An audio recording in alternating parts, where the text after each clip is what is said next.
28వ శ్లోకం దగ్గర ఆగాం. ఆ శ్లోకం భావం ఏంటో చూద్దాం.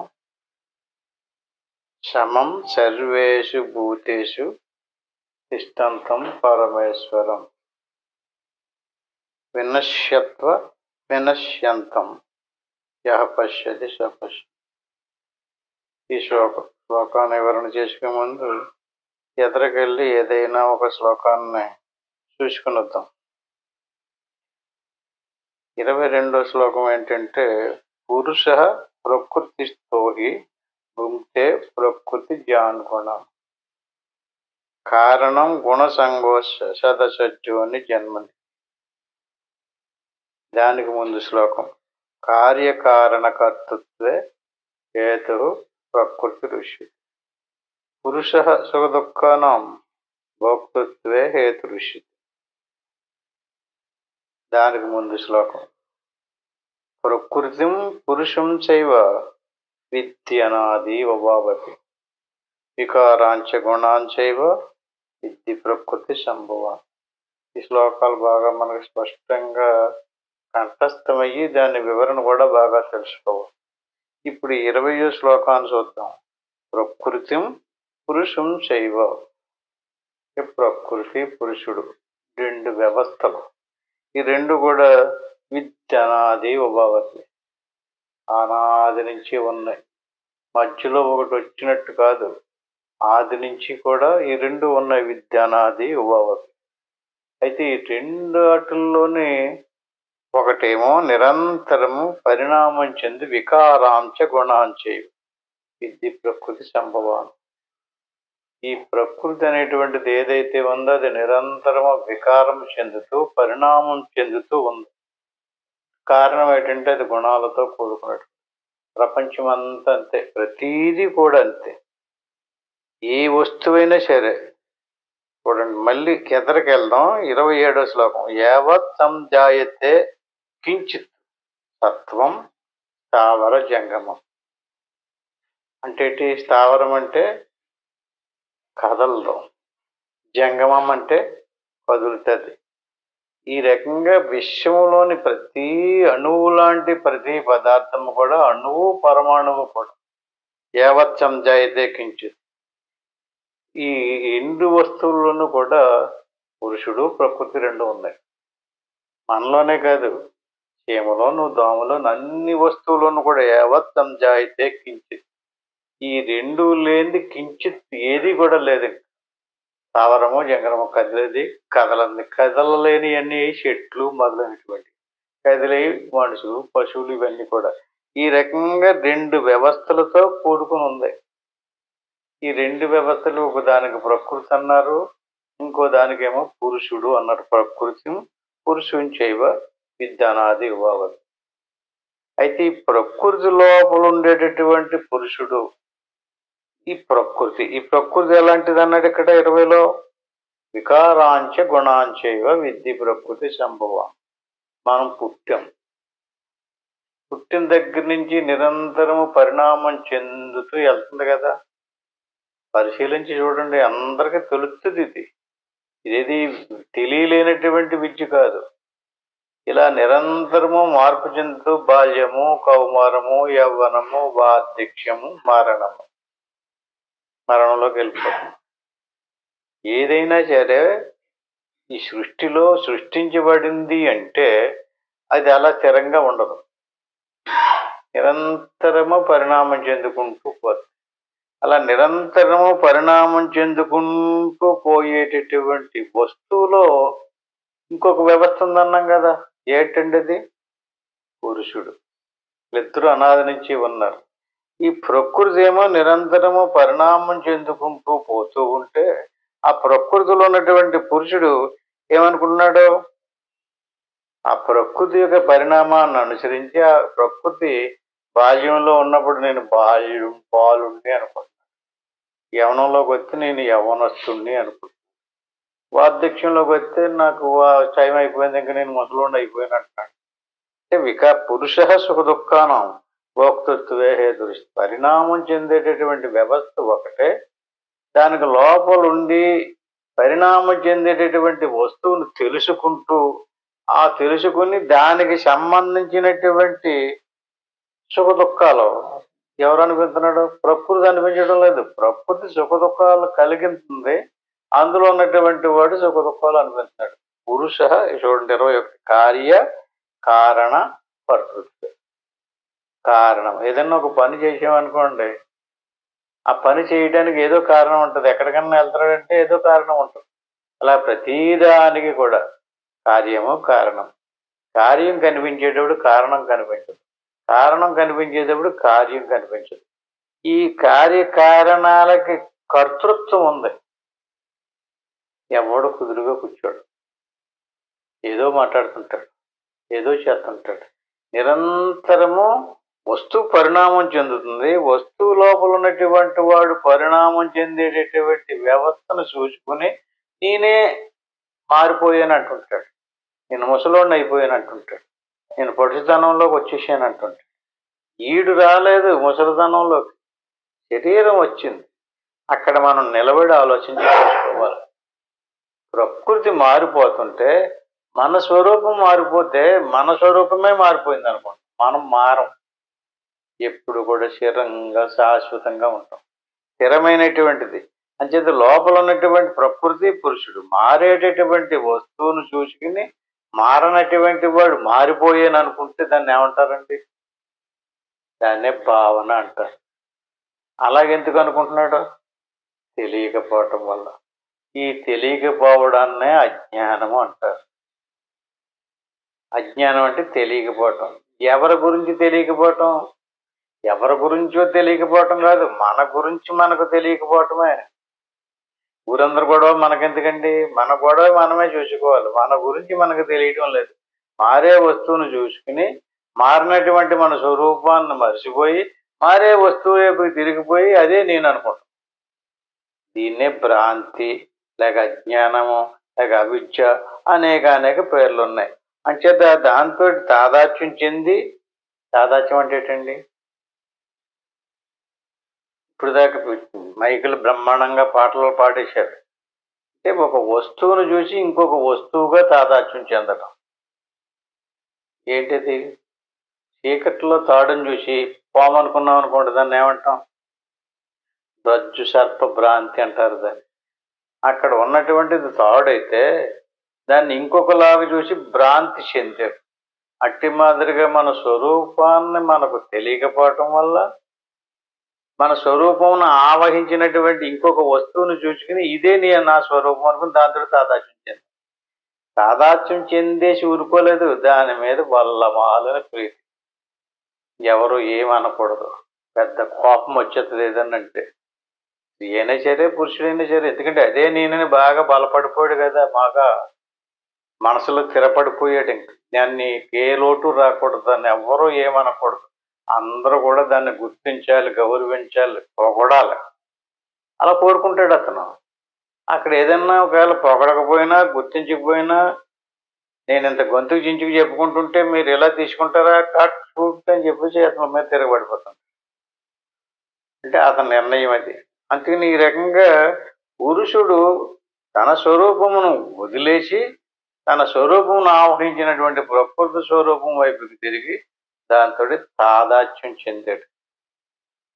తాదాత్మ్యం చెందాడంటే తన్మయత్వం చెందేసాడు. ఇంక అదే నేనన్నటువంటి భావన దృఢపడిపోయింది. అది ఎలా పోద్దండి? మీరు కొంచెం ఆలోచన చెప్పండి, ఎలా పోద్ది? ఏంటి? మన స్వరూపాన్ని మర్చిపోయి మన స్వరూపంలో ప్రవేశించినట్టు ఇంకొక వస్తువుతో తాదాత్మ్యం చెందేసాం కదా, ఎలా పోద్ది? ఎంతవరకు తెలుసుకోలేదో అంతవరకు పోదు. తెలుసుకోవాలి. అంటే ఏదైనా ఒక విషయం తెలియలేదంటే తెలియలేనటువంటి విషయానికి అజ్ఞానం అన్నాం కదా ఇప్పుడు మనం. ఆ విషయం గురించి తెలుసుకుంటే అది తాడా పామా అని తెలుసుకుంటే ఉన్న వస్తువు ఏదో తెలిసిందనుకోండి, అక్కడ తెలియని విషయం ఏమైనట్టు? అజ్ఞానం పోయినట్టే కదా. అట్టి మాదిరిగా బయట వస్తువు కాదు ఇక్కడ తెలుసుకునేది, నువ్వే. నీ గురించే. ముందు నీ ఇల్లు చక్కబెట్టుకో. ఇప్పుడు ఊరంతా చక్కబెట్టచ్చు. అంచేత మన ఇల్లు మనం చక్కబెట్టుకోవడం మనకి ఊరందరినీ బాగు చేసేయాలి, ఊరందరినీ ఉద్ధరించేయాలంటే రమణ మహర్షి గారు అంటాడు, వాళ్ళందరూ గొడవ నీకెందుకయ్యా? నీ గొడవ నువ్వు చూసుకో. నీ గొడవ నువ్వు చూసుకుంటే నీకు స్పష్టంగా తెలిసొస్తే ఆ మాట నువ్వు మాట్లాడమన్నాడు ఆయన. ఎందుకని? దేవుడేమన్నా నిన్ను పురమాయించాడా? ఏజెంట్ కింద పెట్టుకున్నాడా నిన్ను చెప్పమన్నాడా? నిన్ను తెలియపరచమన్నాడా? దేవుడు పురమాయిస్తే చెయ్యి. దేవుడు చెప్పాల, దేవుడు పురమాయించాల. వీళ్ళెవరికి తెలియకుండా పోయింది బాబు, నువ్వు చెప్పబోయే బాబు అని. అక్కడ కూడా చిక్కుకుంటాడండి అతను. ఎందుకంటే అతను ఏమనుకుంటున్నాడు? తన స్వరూపం నాకు తనకు తెలిసిపోయింది అనుకుంటున్నాడు. తెలిసిపోయింది అనుకుని తెలియలేనటువంటి తన ఉపాధిని పట్టుకుని దీంతో ఏదో చేయాలనుకుంటాడు. అది ఏ సమయంలో ఎప్పుడు ఏమైపోతుందో తెలియదు. అంచేత చాలా జాగ్రత్తగా మన స్వరూపం వైపుకి దృష్టి తిప్పుకొని మన స్వరూపం మనకి తెలిసి వస్తే అజ్ఞానం పోదు. అప్పుడు ఇంక సమస్య ఉండదు. అప్పుడు ఏం పోద్ది? ప్రకృతి వైపుకి తిరిగి అదే నేనేసుకుని దాంతో భోక్తృత్వే హేతురుషి, ఆ ప్రకృతితో అనుభవిస్తున్నాడు. అందుచేత ఏం చేయాలి? పురుష ప్రకృతిస్థోహి భుంక్తే ప్రకృతి జ్ఞాన గుణాన్ని. ఆపాదమస్తకము కూడా తన స్వరూపం కొంచెము కూడా తెలియకుండా ప్రకృతి వైపు తిరిగిపోయి ప్రకృతి యొక్క సమస్యలన్నీ తన వైపుకే తిప్పేసుకుని ఈ ప్రకృతి యొక్క గుణాలన్నీ నాకు కోపం ఎక్కువండి అంటాడు, నాకు కోరిక ఎక్కువండి అంటుంటాడు, నాకు ఆకలి ఎక్కువ అంటాడు. అవన్నీ దేనికి సంబంధించినవి? అవన్నీ తన మీదకి తిప్పేసుకుని కారణం గుణ సంగోస సదసజ్జోని జన్మ గుణాలు. నేను ఎంత చెప్పినాడు వింటలేదంటాడు, కోపం వచ్చేది దాని మీద. ఏంటి దాన్ని ఏమంటారు? అవి గుణాలే. అంటే మనల్ని వదిలేసుకుని ఎవడైతే ఇలా చేస్తున్నాడో అటువంటి వాడికి ఏమవుతుంది? బంధింతది. అందుకుని ఏవం వేత్త పురుషం ప్రకృతించ గుణైష 24వ శ్లోకం. సర్వదా వర్తమానోపి నచ భూయో అభిజాయతే. సర్వదా అంటే నువ్వు ఇప్పుడు మెలకులో ఉన్నావు, స్వప్నంలోకి వెళ్తావు, సుషుప్తిలోకి వెళ్తావు. బాగా ఆలోచించి చూడండి. మెలకులోకి నువ్వు వచ్చేవా లేక నీకు మెలకు వచ్చిందా? మెలకులోకి నువ్వు రాలేదు, మెలకువే నీకు వచ్చింది. మెలకులోకి వచ్చానన్నావంటే నీకు అజ్ఞానం పోలేదు. నాకు నిద్రలోకి వెళ్ళినప్పుడు నాకు మెలకు తెలుగు పోయిందండి, నేను నిద్రపోయానండి అన్నాడు అనుకో, అతను నిద్రలోకి వెళ్ళలేదు. ఇది చాలా సీక్రెట్ విషయం. అతను మెలకులోకి రాలేదు, స్వప్నంలోకి వెళ్ళలేదు, సుషుప్తిలోకి కూడా వెళ్ళలేదు. అతను స్థిరంగా కూర్చుని ఉన్నాడు. స్థిరంగా కూర్చున్నటువంటి వస్తువు ఎవడ ఏదైతే ఉందో పురుషుడికి మెలకువ వచ్చింది. అదొక అవస్థ, అదొక గుణం. ఆ మెలకువ అనేటువంటిది ఒక గుణానికి సంబంధించినటువంటి వ్యవస్థ. మళ్ళీ కాంతసేపటికి స్వప్నం వచ్చింది, అదొక గుణానికి సంబంధించినటువంటి వ్యవస్థ. కానీ దేవుడికి మళ్ళీ సుషుప్తి వచ్చింది, అదొక గుణానికి సంబంధించిన వ్యవస్థ. ఇక్కడ ఏ వ్యవస్థ అయితే వచ్చిందో ఆ వ్యవస్థలకు నువ్వు వచ్చేనని ఎంతవరకు నువ్వు అనుకుంటావో అంతవరకు నీకు జ్ఞానం కలగదు. నాకు మెలకు వచ్చిందండి, నాకు ఇప్పుడు స్వప్నం వచ్చిందండి, నాకు నిద్ర వచ్చిందండి అంటే నీకు నిద్ర రాలేదు. ఈ 3 అవస్థలకే సాక్షిగా ఉండేటటువంటిది నీ స్వరూపం. అందుకని ద్రష్ట అంటారు దాన్ని. అంటే సర్వదా వర్తమానోపి.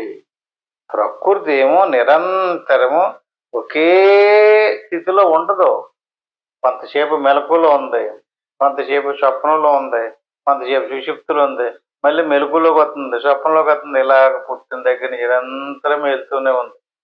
ఇక్కడ నువ్వు ఆ వస్తువు పోతూ ఉండేదాన్ని చూస్తున్నావు, గమనిస్తున్నావు. మెలకు వచ్చిందంటున్నావు, స్వప్నం వచ్చిందంటున్నావు, సుషుప్తి వచ్చిందంటున్నావు. ఎవరికి వచ్చిందంటే నాకే వచ్చిందంటున్నావు. నిన్ను పట్టుకో అంటే నిన్ను పట్టుకుని దాన్ని వదిలేస్తే నీకు అజ్ఞానం పోయినట్టు. వస్తూ పోతూ స్వప్నము, సుషుప్తి, జాగ్రత్త ఏ అయితే వస్తున్నాయో స్థూలము, సూక్ష్మము, కారణ చర్యలు ఇవన్నీ కూడా ప్రకృతికి సంబంధించినటువంటి గుణేశ. ఒక్కొక్క గుణానికి సంబంధించినటువంటి ఒక్కొక్క వస్తువు. మెలకు వచ్చిందంటే అదో గుణానికి సంబంధించింది. స్వప్నం వచ్చింది అదో గుణానికి సంబంధించి, నిద్ర వచ్చింది అదో గుణానికి సంబంధించి. నీవు 3 గుణాలకి వెనకాల అతీతంగా ఉన్నటువంటి వాడు నీ స్వరూపం. నిన్నే గురిపెట్టు. ఇక్కడ మనం శ్వాస మీద మనసు పెట్టి సాధన చేయండి అంటున్నాం కదా, అది కూడా సాధన కాదు. అంటే తెలియలేకపోవటం వల్ల అలా శ్వాసంబట, లేదా శ్వాస, లేదా కుండలిని శక్తో, లేకపోతే ఇంకా మనసో, సంకల్పమో, జీవుడు, ఈశ్వరుడు అలా చెప్పారు. అది నీకు చేతన అవ్వకపోతే ఏదో ఒక మంత్రాన్ని చదువుకో. అదే నీకు చేతన అవ్వకపోతే ఏదో ఒక దేవుడు నువ్వు రూపాన్ని ఫోటోలో పెట్టుకున్న ఫోటోనన్నా చూసుకో. అలాగలా కిందకి దింపారు అంతే. నిజానికి ఏంటంటే పరిణామం చెందేటటువంటి వస్తువుకి ఎవరి చుట్టూరు పరిణామం చెందుతుందో వాడిని పట్టుకోవాలి. ఏవం వేత్తి పురుషం ప్రకృతించే గుణేశ. పురుషుడు తిరగడం లేదు, కదలకుండగానే ఉన్నాడు, పరిణామం చెందటం. ప్రకృతి మాత్రమే నిరంతరము వస్తూ పోతూ ఉంది, పరిణామం చెందుతుంది. ఈ రకంగా సర్వదావంత మానవి నశభూయాభిజాయి. నీవు మాత్రం నీకు గుణాలు లేవు, నువ్వు పరిణామం చెందవు, నీవు జాగ్రత్తవు. నీ జాగ్రత్తలకు నువ్వు రాలేదు, జాగ్రత్తే నీ ఎదురుగుండగా వచ్చింది. ఈ రకంగా నీ స్వరూపాన్ని తెలుసుకుని దేని ధ్యానించాలి? 25వ శ్లోకం చూడండి. ధ్యానేనాత్మని పశ్యంతి కేశిదాత్మానమాత్మన. చిత్తు అంటే చైతన్య స్వరూపం, కేశిదాత్మాన అంటే ఆత్మస్వరూపం, చైతన్య స్వరూపం. దానికి జాగ్రత్త లేదు, స్వప్నం లేదు, సుషుప్తి లేదు, గుణాలు ఏమీ లేవు.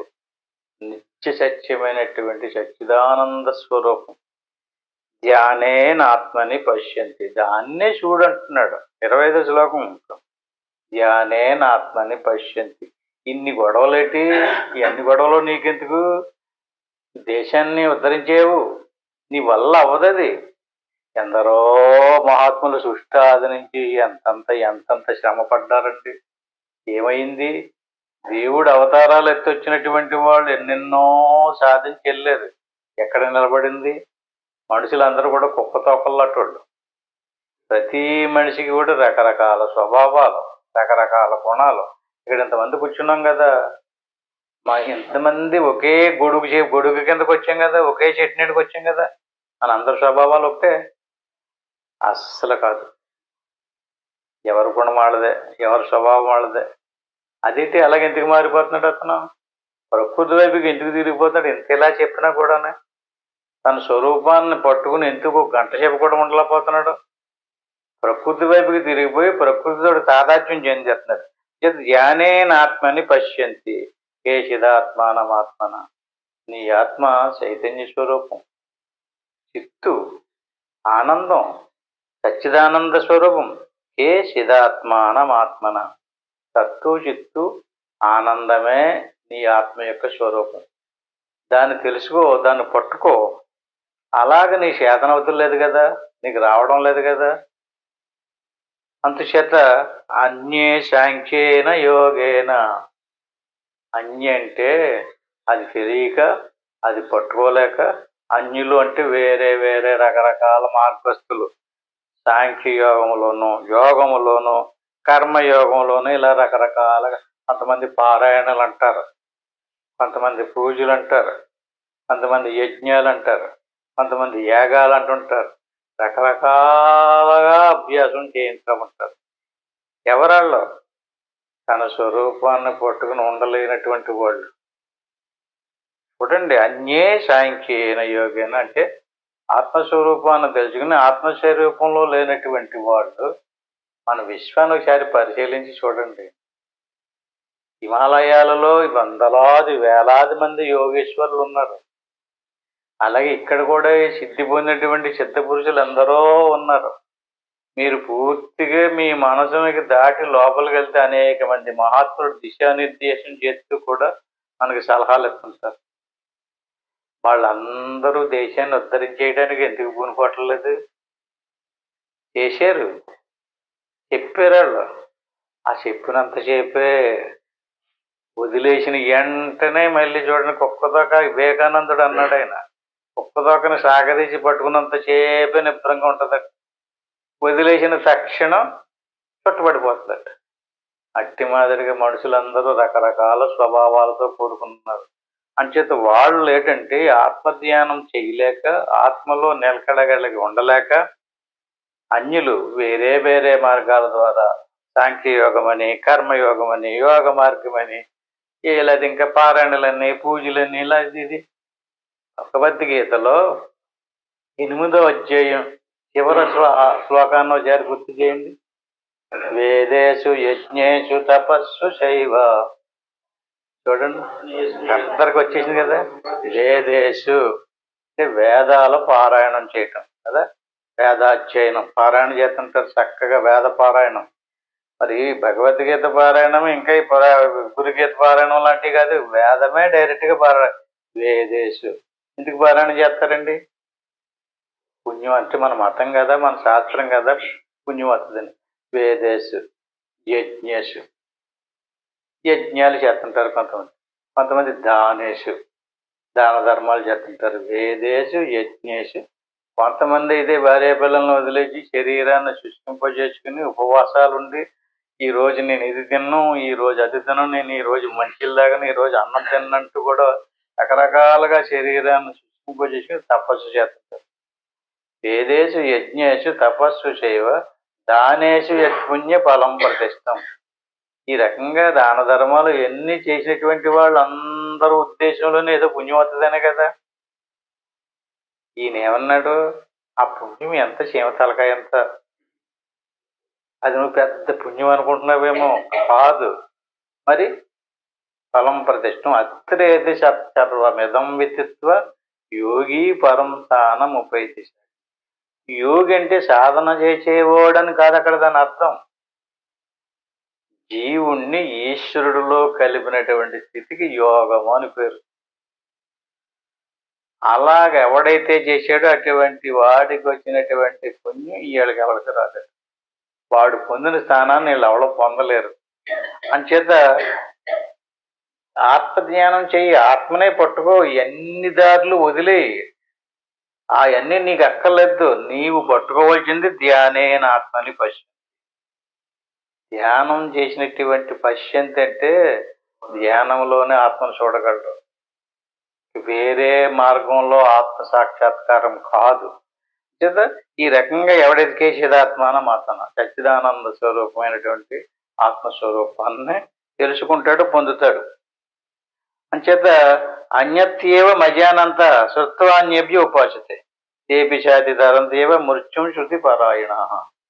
వీటికి కావలసినటువంటి శృతుల యొక్క ప్రమాణాలు తీసుకో, గురువుల యొక్క సహకారం తీసుకుని ఈ రకంగా ఈ సాధనకు సంబంధించినటువంటి మార్గం తెలియక ఇతరుల నుండి తెలుసుకుని ఉపాసించున్నారు కొంతమంది.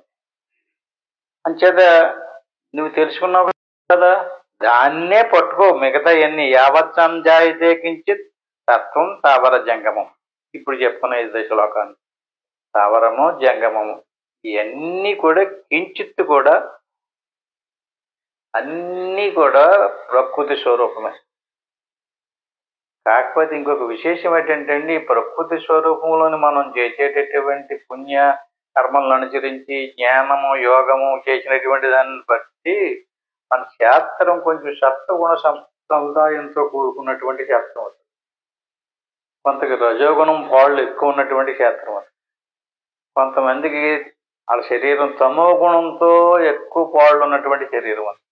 అందరి శరీరాలు ఒకటి కాదు, సత్వగుణం పాళ్ళు ఎక్కువ ఉన్నటువంటి శరీరాలు. ఇప్పుడు దేవతలు ఉన్నారనుకోండి, వాళ్ళందరూ కూడా సత్వగుణంతో కూడుకున్నటువంటి శరీరాలు. రాక్షసులందరూ కూడా రజోగుణంతో కూడుకున్నటువంటి శరీరాలు. మనుషులు తమో గుణంతో కూడుకున్నటువంటి శరీరాలు. కానీ కేవలం ఒకే గుణం ఉండదు. తమో గుణంతో కూడుకున్నటువంటి శరీరాల్లో కొన్ని పాళ్ళు రజోగుణం ఉంటుంది, కొన్ని పాళ్ళు సత్వగుణం ఉంటుంది.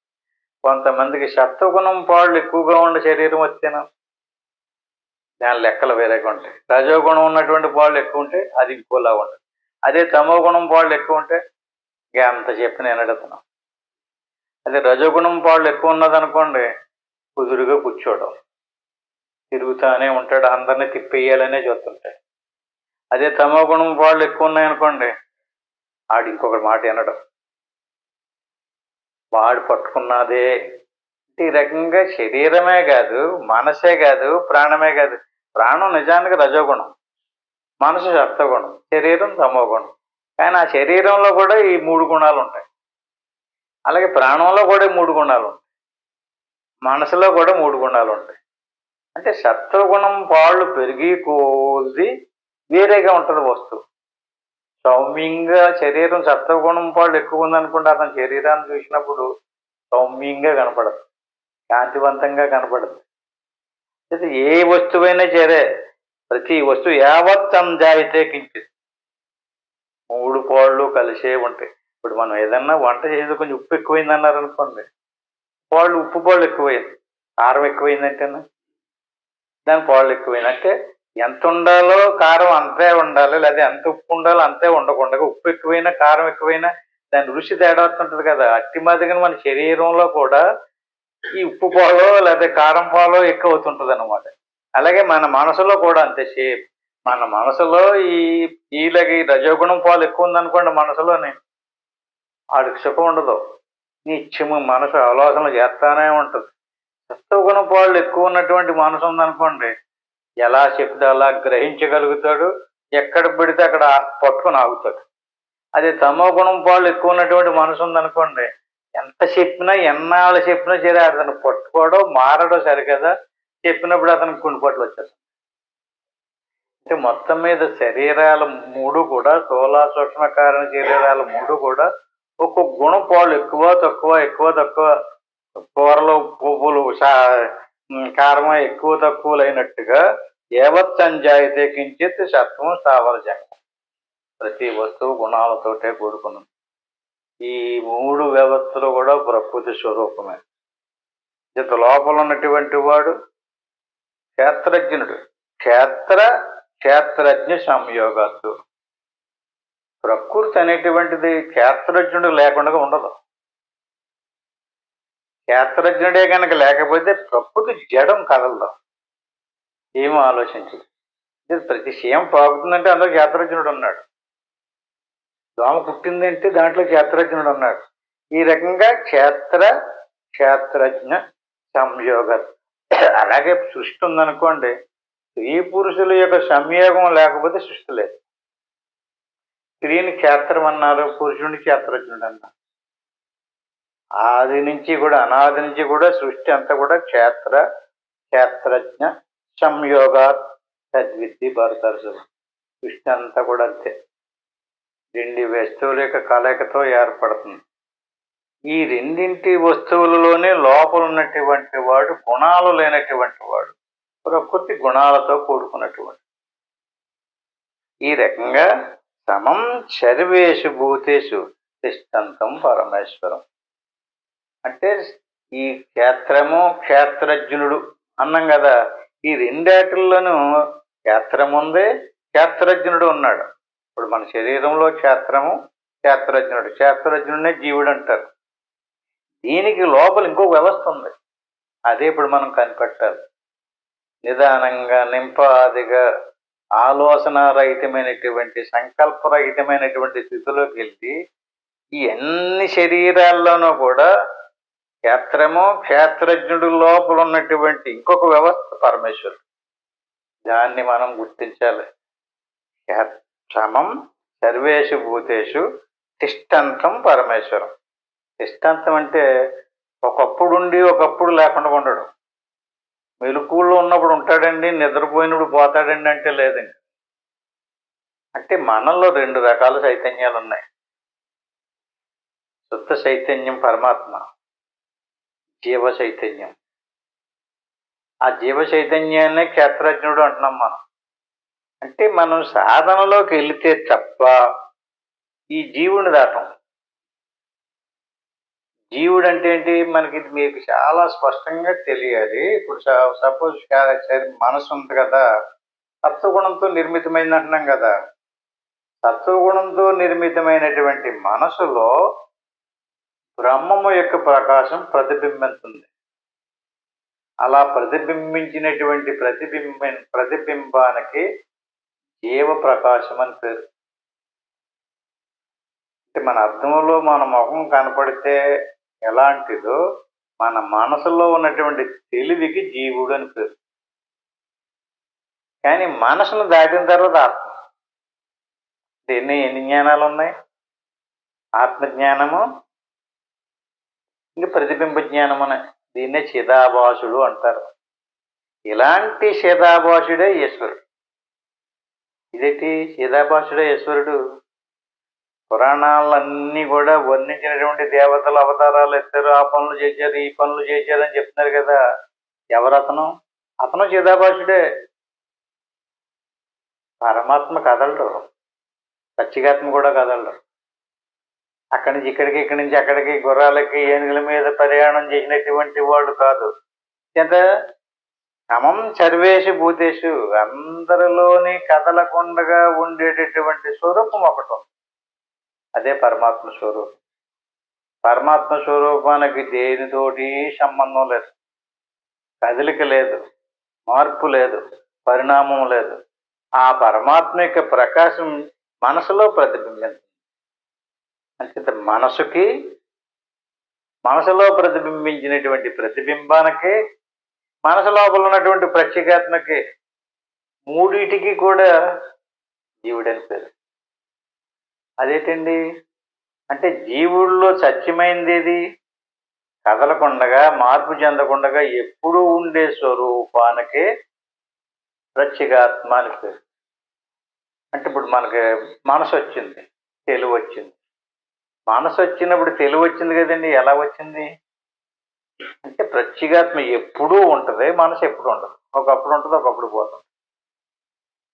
అసలు మనసు ఎలా తయారైంది? శరీరమేమో ప్రారంధ కర్మను అనుభవించటానికి తయారు చేశారు శరీరాన్ని. అన్నాద్భవంతి భూతాన్ని అంటే పాంచభౌతిక దేహం.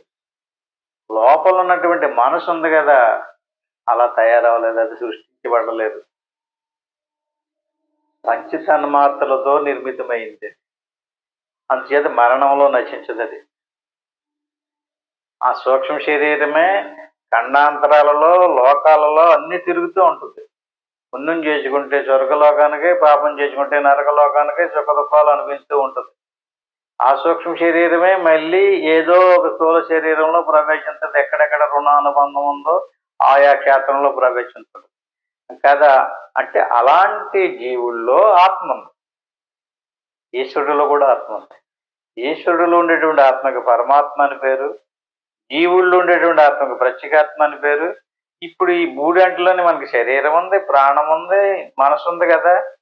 శరీరము ప్రాణము శాస్త్రాల్లో వాడలేదు, మనసునే తీసుకున్నారు.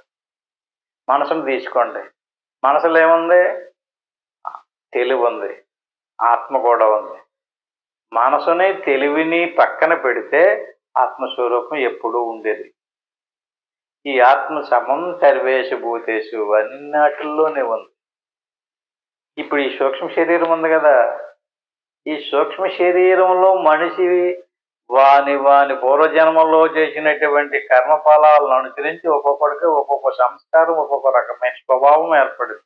ఇక్కడ కూర్చున్న వాళ్ళందరికీ ఒకే రకమైన ఆలోచనలు ఉండవు, ఒకే రకమైనటువంటి స్వభావం ఉండదు. కారణం ఏంటి అంటే ఈ శరీరం కాదు, ఇలాంటి వందలాది శరీరాలు చూసుకుని వచ్చింది.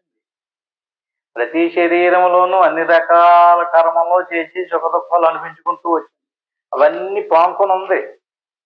అది ఎన్ని లక్షల కోట్ల జన్మలు ఎత్తిందో తెలియదు. అది వదిలించుకోవడానికి ఎంత ధ్యానం చేయాలో, ఎంత జ్ఞానం సంపాదించుకోవాలో ఆలోచించండి. శుద్ధం అవ్వాలి, కడిగేయాలి శుభ్రంగా. దేన్ని? మనసుని. ఏం చెయ్యాలి? దాన్ని మనసుని వదిలేయాలి. మనసులో ఉన్నటువంటి తెలివిని కూడా వదిలేయాలి. మనం ఆ తెలివితోటే మొత్తం బంధించబడుతున్నాం. వినశ్యత్వ వినశ్యంతం యపశ్యతి తపశ్యతి అంటే ఏంటండి? ఎవడు ప్రాణులు ఎందును సమముగానున్నట్టు, కీర్తనములన్నీ నచించుచుండగా స్థిరముగా నుండునట్టు పరమేశ్వరుని చూచుచున్నాడు, వాడే చూసినవాడు. వీటిల్ని చూసినటువంటి వాడు కాదు, తిరిగేదాని గురించి చెప్తాడు ఒక్కొక్కడు. ఆ తిరిగేదాన్ని పట్టుకున్న వాడు గురించి చెప్తాడు ఇంకొక. ఏం చెప్తున్నాడు ఇక్కడ? ఈ కాదు, ఎవడు సర్వప్రాణులు యందును సమం సర్వేషు భూతేషు తిష్టంతం పరమేశ్వరం. దేని గురించి చెప్పాలి? ఆ ప్రత్యేగాత్మను గూర్చి చెప్పు. చేతనములన్నీ నశించి ఉండగా ఆయన నశించడు.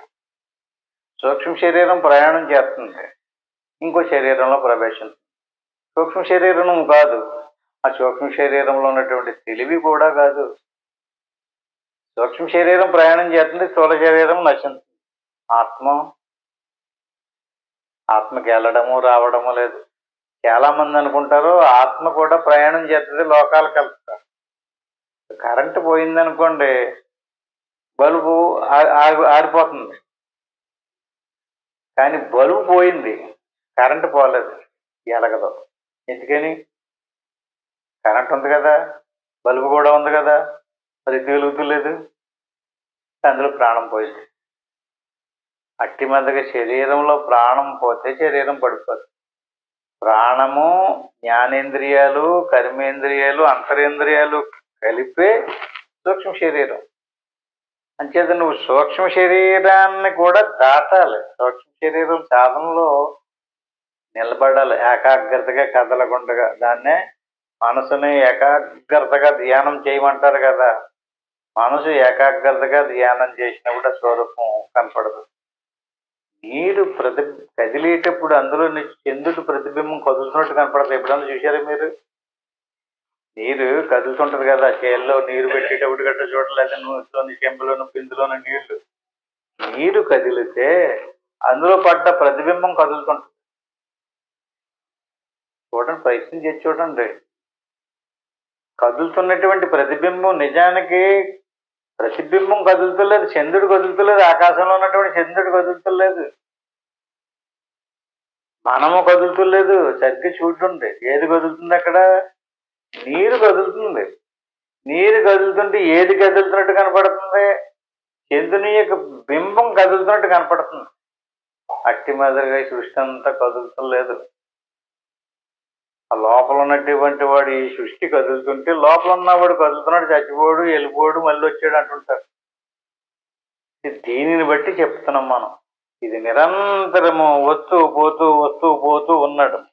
దేవుడు జీవరాశులలో హెచ్చు తగ్గులు లేకుండా సమానంగా ఉన్నాడు. మహాప్రళయములందు జీవేచి సృష్టిని నశించుచుండు, ఎడమలొకచుండును. వీడు ఎడమలై నశించుచున్నను, నశింపగా బ్రహ్మం ఒకే విధముగా నుండును. ఆత్మన్నా, బ్రహ్మమన్నా, పరమాత్మన్నా, ప్రత్యేగాత్మన్నా ఒకటే. ఈ సృష్టి అంతా ప్రళయకాలంలో పోయిందనుకోండి, భూమి కరిగిపోయి జలంలో లీనమైపోతుంది. జలం ఇంకిపోయి అగ్నిలో ఆవిరైపోతుంది. అప్పుడు సృష్టి ఏమీ ఉండదు. కానీ ఆకాశం కదలదు, ఆకాశం ఒకటే ఉంటుంది. ఆకాశం లాంటిది ఆత్మ. ఉదాహరణ. అంచేత ఈ రకంగా అంతర్ముఖవచ్చుతో నిట్టి బ్రహ్మమును చూసిన వాడే దేవుని చూసినట్టు. అంతేగాని ఊహతోటి కల్పన చేసుకున్నటువంటిది ఏదీ కాదు. ఇవన్నీ కూడా జడాలు అయిపోతాయి. సమం పశ్యన్కి సర్వత్ర సమవస్థితమేశ్వరం నహి నశ్యాత్మనాత్మానం తతో యాతి పరాంగత్యం. సర్వత్ర అంతటను సమముగాను సమవస్థితం లెస్సగా నుండునట్టి ఈశ్వరుని పశ్యన్కి చూచుచున్నవాడవయ్యి ఆత్మానం తన్ను ఆత్మన తన చేత బహినెత్తి హింసింపుడు తత పిమ్మట పరం ఉత్కృష్టమైన గతి స్థానమును యాతి పొందుతున్నారు. ఇక్కడ ఏమన్నాడండి? ఇక్కడ నహి నశ్యాత్మనాత్మానం తతో యాతి పరాంగతి. ఇప్పుడు మనం దీని అర్థం ఏంటంటే దేవుణ్ణి హింసిస్తున్నామంట. దేవుణ్ణి హింసించడం ఏంటండి? ఉన్న దేవుణ్ణి ఉన్నది ఉన్నట్టుగా భావన చేయకుండా రకరకాల భావాలు చేస్తున్నాం. సర్వత్రగా సమముగా ఈశ్వరుని చూచుచు తన్ను తన చేత హింసింపడో అంటే ఏంటంటే దాని అర్థం, తనలో ఉన్నటువంటి దేవుణ్ణి తెలుసుకుని ధ్యానించి ఇది దేవుడు అనేటువంటి భావంలో లేకుండా వేరే భావంలో ఎవడైతే ఆలోచన చేశాడో తనలో ఉన్నటువంటి దేవుణ్ణి తనే హింసించుకుంటున్నాడట.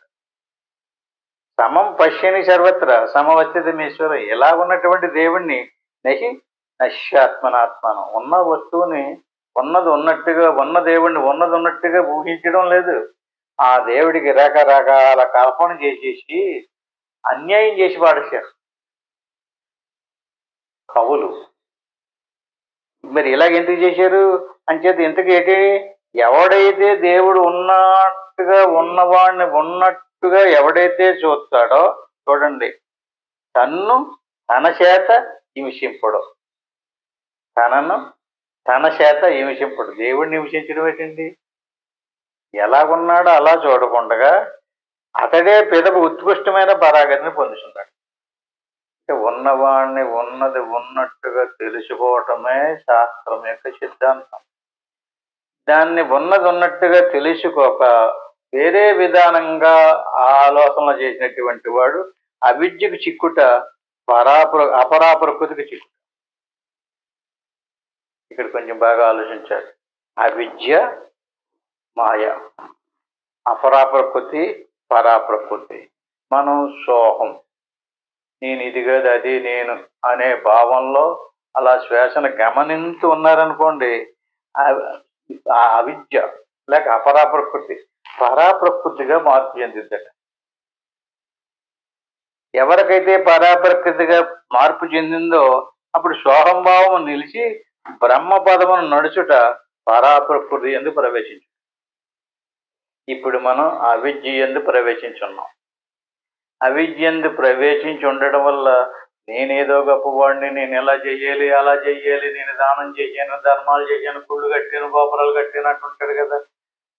ఈ రకంగా అవిద్యా ప్రభావం.